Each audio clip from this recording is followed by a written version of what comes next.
Maraming salamat sa Golden Asians Award dahil for choosing me Social Media Influencer of the Year. Lubos-lubos ang pasasalamat ng food sensation na si Diwata sa parangal na kanyang natanggap bilang Social Media Influencer of the Year mula sa Asia's Golden Icon Awards. Sa kanyang ibinahaging larawan sa social media, makikita ang hawak-hawak niyang tropeo na sumasagisag ng kanyang kasikatan at impluensya sa social media. Kasama niya sa naturang larawan ang aktres na si Aramina at 2 pang babae. Isang video rin ang ibinahagi ni Diwata kung saan muli niyang pinasalamatan ang Asia's Golden Icon Awards sa parangal na natanggap at ipinakita niyang muli sa kanyang mga tagahanga ang tropeo at medalya. Pinagpapasalamat niya ang oportunidad na ibinigay sa kanya na makaakyat sa entablado at tumanggap ng kauna-unahan niyang award sa kanyang buhay. Sa dinami-rami raw ng mga influencers sa mundo online ay napakalaking karangalan na siya ang napili. Ibinahagi rin niya na sa Okada, Manila niya natanggap ang parangal kung saan anya ay napakaganda at napakasosyal ang lugar. Kasama rin niya ang ilang mga celebrities, mga mayayamang negosyante at mga kilalang tao sa lipunan. Sobrang na-enjoy niya raw ang event dahil nakasama niya si Aramina sa mesa at inimbitahan niya ito sa nalalapit na pagbubukas ng kanyang branch ng paresan sa Quezon City. Nabanggit rin ni Diwata sa naturang video na kasalukuyan niyang pinapaayos ang kanyang paresan sa Pasay.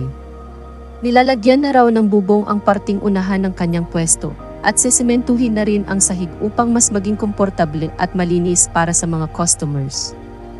Paraan na rin niya ito upang maiwasan ang mga negatibong binabato sa kanya ng ilang netizens.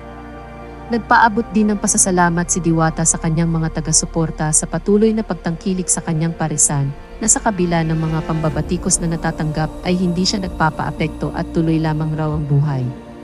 Saad ni Diwata sa mga nambabatiko sa kanya, alam mo ang mga bashers na yan, huwag mo yan intindihin.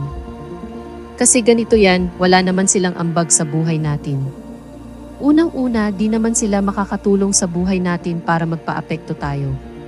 Pangalawa, hindi naman tayo nanghihingi sa kanila. Nagsisikap naman tayo para makaangat sa buhay. Pangatlo, hindi naman natin sila piniperwisyo. Hindi naman natin sila inaagrabyado. Pang-apat, lumalaban naman tayo ng patas sa pamamaraan na wala tayong taong inaapakan.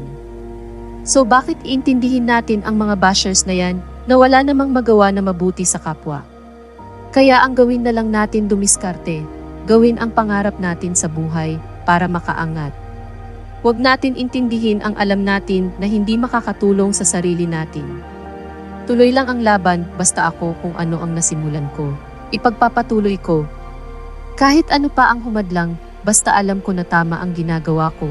Alam ko wala akong taong inaapakan at wala akong taong piniperwisyo at inaagrabyado.